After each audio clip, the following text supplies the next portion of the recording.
Bonjour, fin octobre, j'étais à Genève parce que c'était l'examen du Comité des droits de l'homme des Nations Unies de la situation en France, c'est-à-dire est-ce que la France respecte les droits de l'homme, la France qui a ratifié les pactes des droits civils et politiques de l'ONU.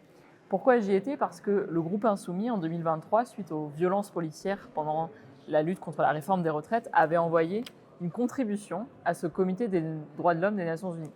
Qu'est-ce qu'on mettait en cause dans ce rapport? Plusieurs choses.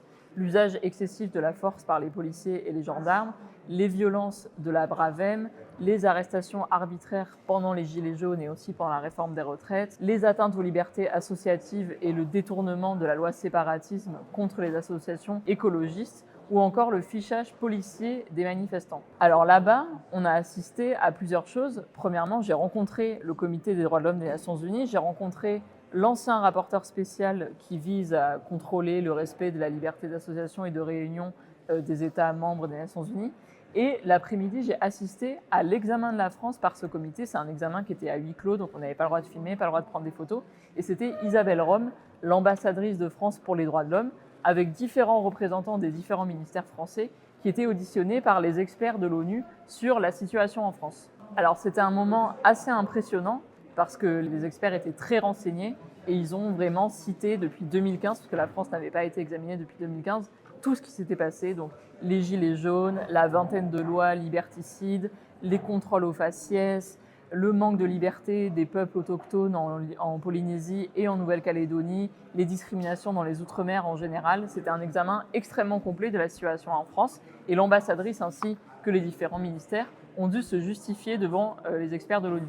Ensuite, ce comité a rendu un rapport et ce rapport a été rendu public le 7 novembre et c'est une très très grande victoire pour nous. Alors qu'est-ce qu'il dit ce rapport? Il reprend des critiques et des recommandations qu'on a toujours fait depuis l'arrivée au pouvoir d'Emmanuel Macron. Premièrement, l'usage d'armes mutilantes dans les manifestations depuis les Gilets jaunes, donc les grenades, le LBD qui ont éborgné des personnes, qui les ont mutilées à jamais. Ensuite, ils reprennent tout ce qui est arrestation arbitraire, donc les gardes à vue préventifs pendant la réforme des retraites, pendant les Gilets jaunes. Ensuite, ils parlent de la violation du droit des peuples à disposer d'eux-mêmes pour la Nouvelle-Calédonie, pour la Polynésie. Et il parle évidemment du racisme, de l'islamophobie, de l'antisémitisme qui augmente en France, des discriminations que subissent les personnes LGBTQIA+.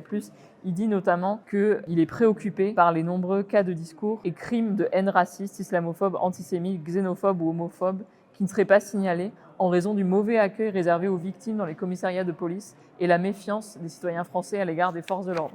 Il va dire aussi qu'il est préoccupé par le nombre de cas signalés d'usage excessif de la force, notamment lors des contrôles de circulation routière, d'interpellation, d'évacuation forcée et de manifestation. Les violations de droit de manifester, c'était quelque chose qu'on soulignait aussi largement dans notre rapport.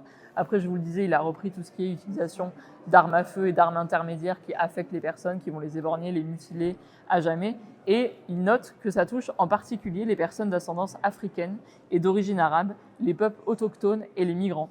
Ensuite, il va dire qu'il est gravement préoccupé par le nombre de décès résultant de l'utilisation des armes à feu par des forces de l'ordre lors des contrôles de la circulation routière. À quoi ça renvoie? Ça renvoie au refus d'obtempérer, ça renvoie à la loi Cazeneuve de 2017 que nous on souhaite abroger et qui est la loi qui a été largement dénoncée suite au meurtre de Naël par un policier. Ensuite, le comité cite la mort d'Adama Traoré, en déplorant que personne n'a été jugé responsable de son décès. Également, il se dit très préoccupé par l'ensemble des discriminations que subissent les peuples d'outre-mer.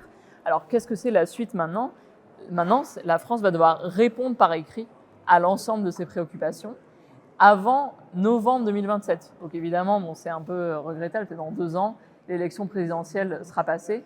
Mais en tout cas, ça montre qu'il ne faut jamais lâcher et qu'on a bien fait d'envoyer cette contribution, comme l'ensemble des ONG françaises et des institutions qui étaient présentes ce jour-là, parce qu'on nous tourne en ridicule lorsqu'on souligne tout ça. On avait souligné tout ça, par exemple, dans nos documents publiés il y a déjà 3 ans, qui s'appelait « Macron à la dérive autoritaire » et tout le monde nous avait ri au nez. Et tout ce que nous avions dit dans ce document a été repris par le Comité des droits de l'homme des Nations Unies.